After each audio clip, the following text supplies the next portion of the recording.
6-7 ঘন্টা সময় তারা কেমন করে গেল এই প্রশ্ন জাতির কাছে রেখে গেলাম।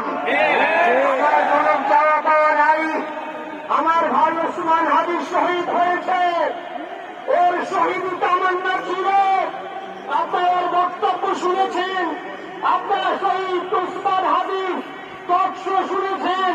ও সব সময় শহীদি তামান্না করত। হয়তো আল্লাহ তাআলা ওর শহীদি সেই মত নসিব করে দিয়েছেন।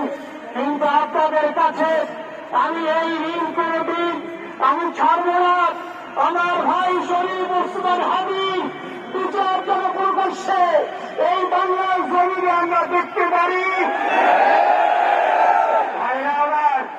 7-8 দিন হলো এখনো পর্যন্ত আমরা কিছুই করতে পারলাম না।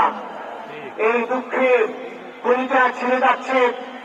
আমরা ওসমান হাদির জন্য দোয়া করি, আমরা ওর সন্তান ওর স্ত্রীর জন্য দোয়া করি।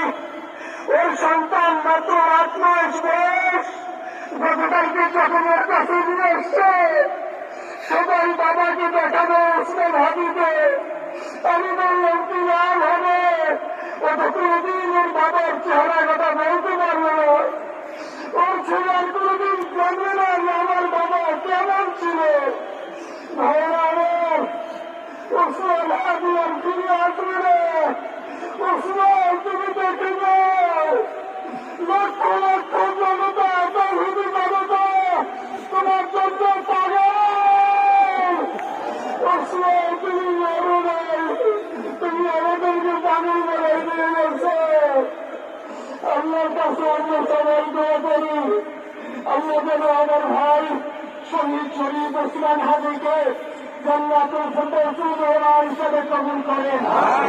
আল্লাহ তাআলার কাছে দোয়া করছি, আল্লাহ তাআলা আমরা যারা বেঁচে আছি ইমানের সাথে স্বাধীনতার সার্বভৌমত্ব রক্ষা করে তৌহিদের দ্বীপ বাংলাদেশকে যেন আমরা রক্ষা করতে পারি, সেই তৌফিক আল্লাহ তাআলা আমাদের নসিব করুন।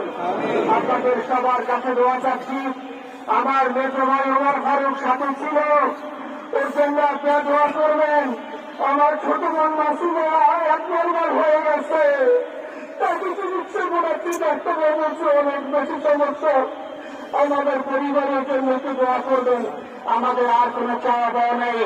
শরীফ ওসমান হাদি তুমি বেঁচে থাকো, আমরা ওর জন্য দোয়া করি। আল্লাহ তাআলা শরীফ ওসমান হাদিকে জান্নাতের সর্বোচ্চ মাকাম নসিব করুন। আসসালামু আলাইকুম ওয়া রাহমাতুল্লাহি ওয়া বারাকাতুহু।